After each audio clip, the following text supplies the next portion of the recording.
Hello, ladies and gentlemen. You are listening to the Major Pain Podcast, the only podcast crafted to guide men like you on unraveling your uniqueness to transform the world around you. If you are a lady joining us, feel comfortable to listen as we hope women learn how to build better men through the golden nuggets we will be learning and sharing. Follow this podcast wherever you are listening. Kindly subscribe and hit the like button if you are watching this on YouTube. The topic my special guest and I will be covering today is slightly different from the regular subject that I usually cover on this channel. So I beg you to pay attention to the details as they matter to you, your growth, and your life purpose. God indeed has blessed us with special supernatural gifts, which could be your skills, talent, intellect. But are you using it to fulfill God's purpose? Or are you focused on yourself and refusing to listen to the signs He is showing you? Joining me today to explore our supernatural gift is Anna Ratnam. She is an author, owner of Supernatural Stories Limited. She is the creator of Anna's Dream. She is a fourth generation Christian from Pakistan. And there's one wow fact about Anna. She won the best screenplay of the Canadian International Faith and Family Film Festival. Wow. Welcome, Anna. Thank you so much. Thank you for inviting. Thank you. Thank you for accepting this call. I really appreciate. And it's so amazing what you've been doing and who you are as a person. I mean, I remember when we connected on Facebook and you told me about your story and also you shared me a link to your interview at CBN, right? That was CBN Canada. No, it's 700 Club Canada, and they took it to USA. Ah, They took it to CBS, and they also did with Faith Radio. So there were 4 or 5 more places it took over. wow. Okay, so this is such a brilliant piece. Okay, Anna, can you please tell us more about yourself, especially what is your purpose in life? As you mentioned, I'm the fourth generation from Pakistan. I was born, brought up, and did my MBA in 2000 from Karachi. And then I left permanently Pakistan, thinking that I will never go back, and this is the end of my life there. I don't have any family anymore there, so that was another reason I said I won't go there. Mm, My purpose at that time was to just get out of the Pakistan environment, people, culture, everything. I just didn't want it to stay there. mhm, I wanted to study, move forward, get married, and my mom was sick, so I had to take care of that. At that time, that was my purpose, mhm, my ideas, and my thoughts. Only my mm, mother knew it, what is the purpose of my life. mm, And she kept telling me, God wants to use you mightily for a very big project. And I always say, yeah, yeah, yeah, I will. One day when I'll be old, I'll go and work. But I didn't knew how fast it's going to happen. okay, so what made you migrate in the first place, and what are some of the new things that you feel like God is telling you to do right now? Like, what would you say is your new purpose at this point? When I went to Dubai in 2000, I met my husband in the church. He's from India and we got married there. Then we had a child, first child, but Arab is a place where they don't give you residency, citizenship, or anything like PR, like permanent residency. So it is very complicated environment there. And I'm Pakistani, he's Indian. My daughter was born in Arab, so there are 3 different nationalities. And that was again another complication in the family. So um, I don't know if you are familiar with when the oil industry collapsed, Mhm, the whole country or whole world was in recession. And that was, I think, 2007 or 8, something like that. And that time, I got scared. mm, And I said, Lord, I don't want to go to Pakistan, and I don't want to lose my husband and my husband and daughter.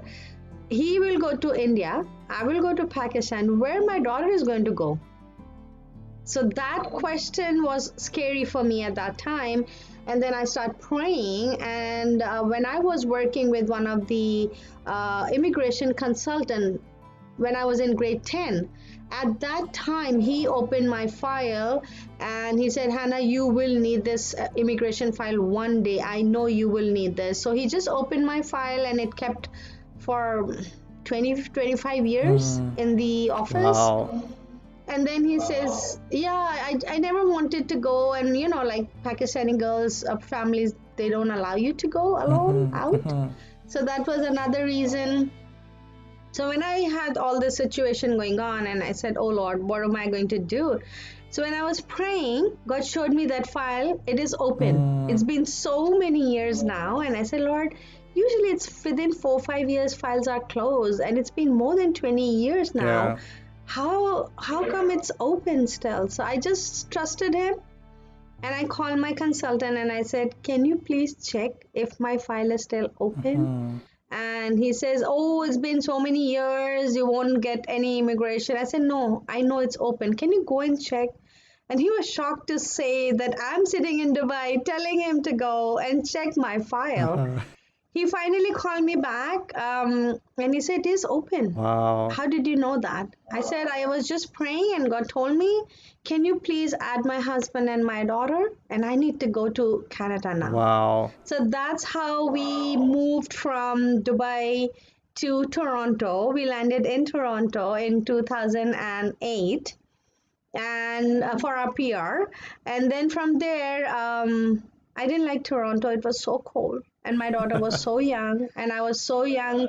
And from Dubai, it's a hot country, to a very cold country. It was very difficult. So I said, no, I can't live here. We went back to Dubai, and in 2009, permanently came to Vancouver.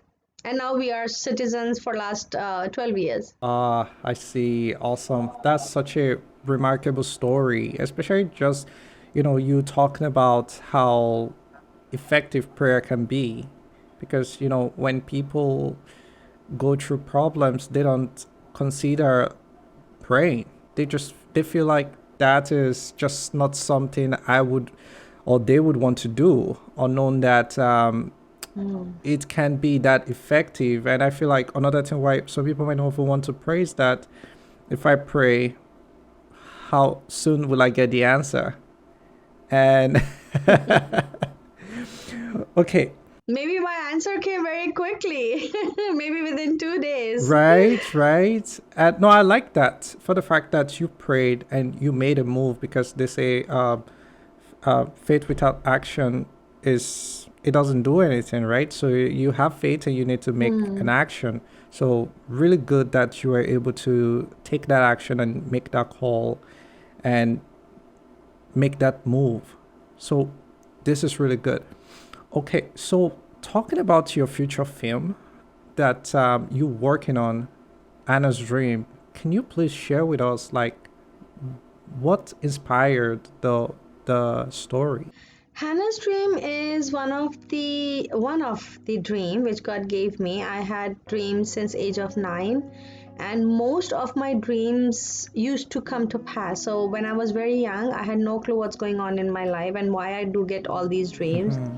But when I received baptism of Holy Spirit on 11th September 2011, things were more different, more illuminated, I would say. In that time, I could hear, I could see visions, and dream is one thing, but I start getting hearing power or watching something with my open eyes. So I was a little bit, in a different environment then. And then after the baptism, I got this dream, and this was the most heart melting dream I ever had. 19 September 2013, I had a dream that there is a white colored church, and I could see that these are my people. They wear the clothes, the look, everything, but I don't know where in Pakistan, but I know this is somewhere in Pakistan. I was there in the dream, and I saw that there are 2 gunmen. They're trying to get in, and they're saying we'll kill all of them. So I told everybody, I was screaming, and I said, close the door, stop them. And before even they went to close the door, one of them came in and he Wow. blasted himself. Wow. So from there, I saw police, ambulance, a lot of volunteers. People are crying. Women are looking for their children. Mothers are. There were a lot of blood everywhere. Body parts shattered. Every wall was red. So it was very hard, very difficult dream for me to see. And being there was more difficult. So when I got up, I was very scared, and I told my husband, and I said, Ratnam, I saw so and so dream, and I think it is somewhere in Pakistan, but I don't know where.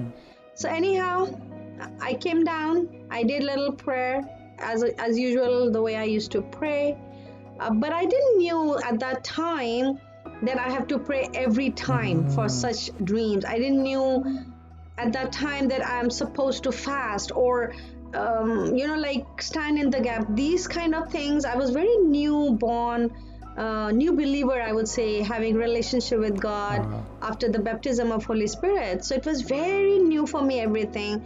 And then I start feeling guilty. And I said, oh, God told me, I was there, I knew it, but I did not do anything. So that guilt was bothering me a lot.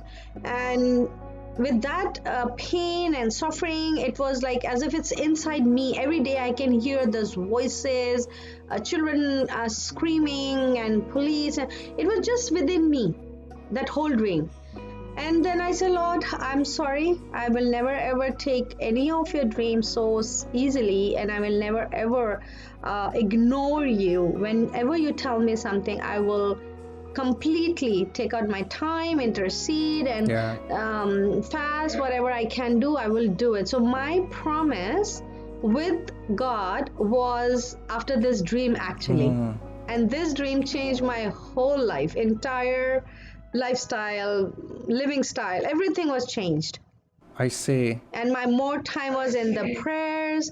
I was more fasting. I was more cut off with the world stuff. I was not attending anybody, and I'm not going anywhere. Just pray, spending time in reading Bible and listening from God. So I spent almost maybe 5 years or more just praying for this church and the people. Wow. That's remarkable, honestly. I feel like God can do things without us, right? No problem. But they say he needs us in order for him to do certain things. So it's more like, are we going to give him the permission to walk through us? So we are like vessels that he's walking through. And what you shared is making me realize that sometimes God is really speaking to us, but we are either not listening or we don't even know that it's God that is speaking to us. We just feel like the dream you had, someone can just say, oh, it's just a nightmare or something. But I want to ask you, like, for somebody who's listening to this podcast right now and say the person is having, say, dreams and visions, but these things haven't really happened just like the way yours happened before, they're like, oh, I need to take it serious, right? What sort of advice would you say to somebody who is somewhat having like dreams that is not only a one-time dream, but say something that is happening like repeatedly? What would you say about that? When I was very new to Christ, very new to all this spiritual world, nobody taught me. Even in my own church, my pastors, they knew what I'm going through. I shared with them. My husband knew what I'm going through, and I shared with him most of my dreams. So he tells me, oh, this is like a poetry to me now. I remember. So it's like, he knows more than anybody knows. And then Angelica was very young, so she maybe don't know what happened in the past, but she knows now a lot of dreams as well. But when I was going through all this, I sat down in a corner and I said, Lord, I don't know who to ask. Some people said, "Oh, this is just your own thoughts." Some said, "No, because you watch TV or maybe you're watching movies. That's why you're all that thing Yeah. is in your brain, Mm-hmm. and that is working in the night." And then I said, "Oh, maybe that is one of the reasons." So I shut down the TV, radio, movies for 5, 6 years, not watching anything. Mm-hmm. Still, I was getting dreams. Wow. And then I went back, told them, I said, this is not because of my TV reason or my this, or maybe you're into a lot of party going or friends or people talking to you about some things. That's why you think. So I stopped meeting everybody outside the world. Wow. And I said, no, I'm not meeting anybody. If this is from God, He has to talk to me and tell me that I am not possessed, I'm not mad, I'm not crazy, I'm not psychic or whatever you call those words. I'm not mad, Mm-hmm. I'm not going crazy what I'm seeing. And then I said, Lord, you need to tell me, you prove it Yeah. that what you are showing me is not wrong. And if it's from you, you prove it, you justify. So when I was praying for this, Hannah's dream was already taking birth somewhere. I didn't knew that time. This dream and my 5 years prayers was the time of preparation for Hannah's dream. I see. I didn't knew that time it's a movie. I see. I didn't knew that I have to write a script. I didn't knew that somebody will take my story and take this far. I had no clue at that time. So then I start praying more, spending time like getting up around 4 o'clock and praying more. And sometimes I'm up 3 o'clock, 3:30 even, Wow. and spending more time. And then I said, Lord, tune my ears so I can hear you correctly. And sometimes when you're praying, you pray, because you just want to tell God, I want this, I want that, Yeah. da, da, da. But sometimes you don't say a word and you just quietly sit down in His presence. And just Holy Spirit allows in you to talk to you. That moment is the most beautiful moment of my life. Wow. So I just sat down hours and hours and just, like meditating and turning on the worship or turning on some messages on my computer or my laptop, whatever, and just quietly sitting and trying to listen if there is a voice, if somebody is there to talk to me. And I've heard very clear voices later on, Wow. very audible, different voice which I've never heard with any men voice. It was very unique voice. So then I start learning how to tune your ears, how to tune your mind, how to sit down, how to pray, how to stand, how to kneel down, which time God is there for you. So all those training time was 5, 6 years. I see. So I would just say, quietly sit down. Don't just, we work so hard, we are just running after so many things. We want to make this, we want to buy this, we want to create this, but we are not allowing God to do something. He's waiting to do something, but we are the gods now. Yeah. We want to do everything. So He's sitting at the back seat and we are in the front seat. That's very true. That's the problem. Yeah, that's very true. Very, very true. Especially when I get to hear people talk about things like purpose anxiety. Say somebody is trying to find their purpose in life and they're just all about the place, trying to keep themselves busy with something. And sometimes I notice that if only someone can just spend time alone, like just spend, say, isolate on purpose for the sake that they want to gain Yeah. that clarity. Yeah, I believe that itself, God just has his way of working behind the scenes. Like if we look at someone like Jesus, for instance, he spent time alone most of the time, just you know praying and well, like communicating with the Father and stuff like that. And I feel like that is something that we should also emulate. And you are saying it right now from your own experience that is something that is very necessary and very effective if people really want to understand some of the, say, signs and signals that God is, waving all over their face, but they are just not paying attention. And Anna, you made mention Mm. about, so I can say yes, you have a supernatural gift. And I know some people listening to this might be wondering, does everybody have a supernatural gift? And they might also be thinking, what are the ways that they can access or activate this gift? What do you say about that?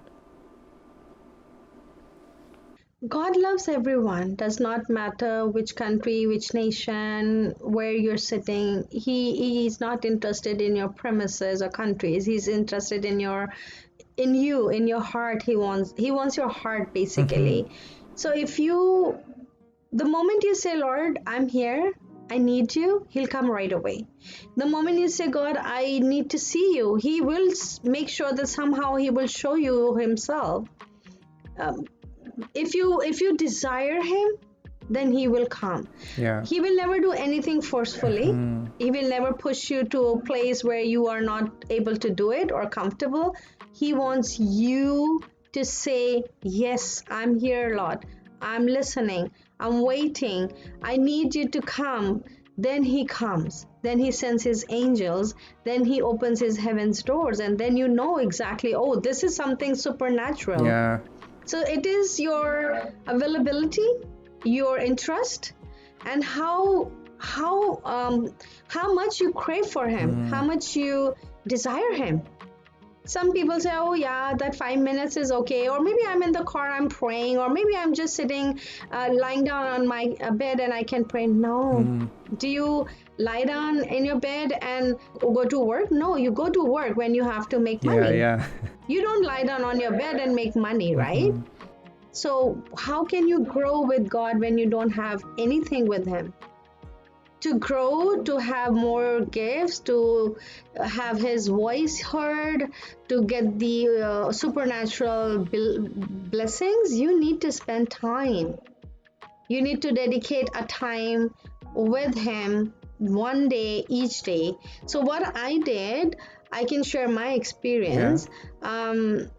In my understanding, what I did, if God has given me one day to live, that means I have to give him back 2.5 hours of that 24 hours. Wow. So that was my tithing. Mm. So in that 2.5 hours, maybe I spend 1 hour, maybe 2 hours in prayer, and maybe half an hour helping somebody. Mm-hmm. Somebody poor, somebody sick, somebody wants prayer, somebody wants a driving, somebody wants food, so I may cook something for it. All how you return. You Mm. don't just expect to Mm-hmm. get, you have to return. Makes sense. And then when I was doing all that, God just started blessing me. Mm-hmm. Wow. No, this makes so much sense. Because when we hear Titan, especially like those of us from a Christian background, when we hear Titan, the first thing we just think of is money, like 10% of your income. You understand, right? But what you're saying He right doesn't now, need our money. what you say right now, He's the richest person on the heaven. yeah, what you say right now gives a different perspective. I mean, of course, I'm not saying that people who are tighter, like I tight, I wouldn't say, okay, oh, because Anna said this, or I'll stop tight. But what I can do is to add to, say, the Titan, I can also still tight my time. So I like what you're saying about tighten your time to God, in the sense that you taking it personal, and you're very intentional to say, okay, God, I'm going to give like 1 hour of my time or 2 hours of my time to you. And that really makes a huge difference. Like, it really does make a huge Right. difference. Tithing, sacrificing, and just submitting ourselves to God. I know for some people listening, it might be like, what are these guys talking about? Like, you just, this is something that you would have to experience yourself, right? Like, Yeah.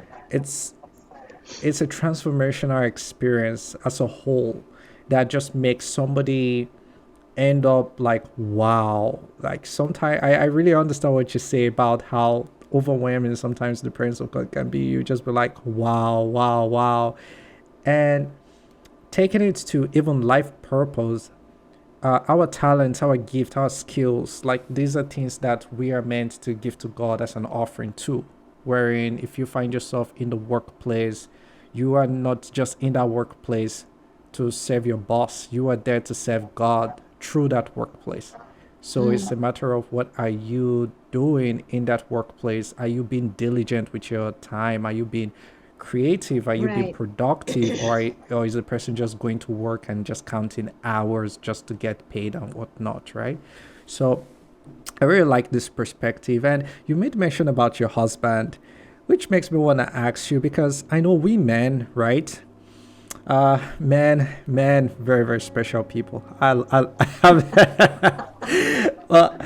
I won't say anything. you know, this and with this my podcast, I am advocating for unique masculinity, and I'm really uh, spreading the word, to men in all the corners of the earth, just letting them know how special they are, how important they are. And every time I bring a woman to this podcast, I like to ask them question about things like how are they helping to build unique men and all. But I just want to ask you one special question. How is your husband supporting you through this audacious dream that you have? The day I had the dream, he was up with me because I was very scared. I was sweating. I was tired as if I've build the building, something like that. I was that tired. And he said, okay, next day I was very upset. I was crying for all 3 days, and I don't know why I'm crying, but I'm crying as if somebody had died in me. And he was looking at all that what I'm doing. So then he took me out. He said, let's go out, we'll have some different like things, different environment, let's go to the movie, let's have dinner. So he took me out, my daughter, we all went. We spent good time that day, but my heart was not there. I was still telling him, no, I don't like this, I don't want this. So he knew that I'm really upset. He knows when I'm really upset, then he tries to comfort and try to help me, or even just say nothing. Okay, do you need a cup of tea? I say, yeah, please, something like that. But that day he knew it, something is seriously going on. And when we were even in the movie theater, he knew it that I have been through with this dream. And I told him when I was watching, there was a scene where there's a fight going on, there's a bomb blast. And I said, Ratnam, this is the same scene I have already seen in my dreams. So it was an Indian movie which we are watching, Yeah. but my dream was there. I could see Wow. the same dream which I saw on the big screen at that time. And I said, no, no, no, I can't see this. And then in the middle of that movie, we left. He liked that movie. And I said, no, I can't see this. I can't hear all that. Yeah. We left, we came home. So from that day till now, he knows everything about it. All these posters, he put them on the wall. I did not do anything. Wow.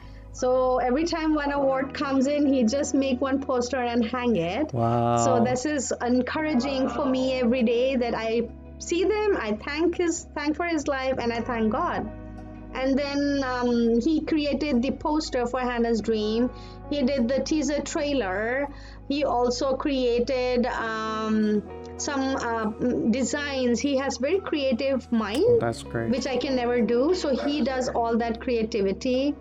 Yeah, he does a lot of work in that artistic area, and he works and he take care of home and family, and whenever he's off he look after my daughter. So he's a good husband. He take care of things, yeah, but we fight too. Oh. We are not perfect. We are not perfect, so please, husbands and wives, don't think when I'm saying good stuff we are very perfect husband and I, no, no, no, we fight a lot. I really admire your authenticity. Honestly, it's so good, so adorable for real. I really like it when I see people who are just so transparent about what life is like being married. I like that, and I appreciate your husband. Honestly, tell him that I seriously compliment him, and yes, he's a unique man, and that's how he should be. Woohoo! If he doesn't do it, I make him do it too sometimes. So he's sometimes nice, sometimes not. But he's busy, so he doesn't do it. But Yeah. most of the time, he will do No, it. I trust. That's nice. So Anna, I know people might be wondering where can they find you? Like, are you on Facebook? Do you have a website? Where can people find you? I have my webpage, which is also under, sorry, my name, hannahratnam.com. I have my Facebook, which is also in my same name, Hannah Ratnam. And my YouTube channel is, since it's a production company, recently opened, licensed. So that is under Supernatural Stories Limited. You can go, but it is also registered under hannahratnam.com. So it's all the same name. Awesome. Okay. Yeah, I would put the links on the description so that whoever is listening can, click on the links and go over to your website, your YouTube channel. And quick one, before we wrap up this session, I know you made mention that you are looking for actors, actresses. Can you please speak more about that? We are in the development, and Hannah's Dream has received 22 awards till Wow. today. Wow. So all these awards are my encouragement. Now people around the world have joined. That you can see on my YouTube how many people are encouraging Hannah's Dream, and now we are in the development. So we are looking for actors, actresses, uh, grant writer, sponsors, donors, in-kind support, any talent God has given you. You can help in any way you can. We need to do shooting, so we are looking for places, airfares, hotel, anything you have a connection with, or you know somebody who can help with. So please, you can come, because this story is on women rights, children rights, persecution of Christians in Pakistan and around the world. And this story is gone way far just as a script right now. Wow, that's awesome. So yeah, speaking of actors, do they need to have blue eyes, green eyes, or is it just Just my color and my hair, or maybe brown or black, that's fine. Or if they're white, they can put dark foundation, or if it's dark, they can put light foundation. So makeup is perfect. Okay, awesome. Okay, so it's more like, yeah, they can come as they are, right? Like there's no specific. Okay, all right, awesome. Okay, that's nice. So yeah, if you are actually looking for an acting career, who knows, maybe this is your first gig, your first go-to. So contact Anna and get yourself, live your purpose. Exactly. Who knows, maybe that's the reason why you might be listening to this particular episode, just because you are called to be one of the actors or one of the contributors to Anna's Dream. So I encourage you all to check out Anna's Dream, her website, and follow her on Facebook. Thank you so much, Anna, for making it to this podcast. I really appreciate you. Thank you for inviting, and thank you for the listeners. Awesome. Bye. Cheers. Bye.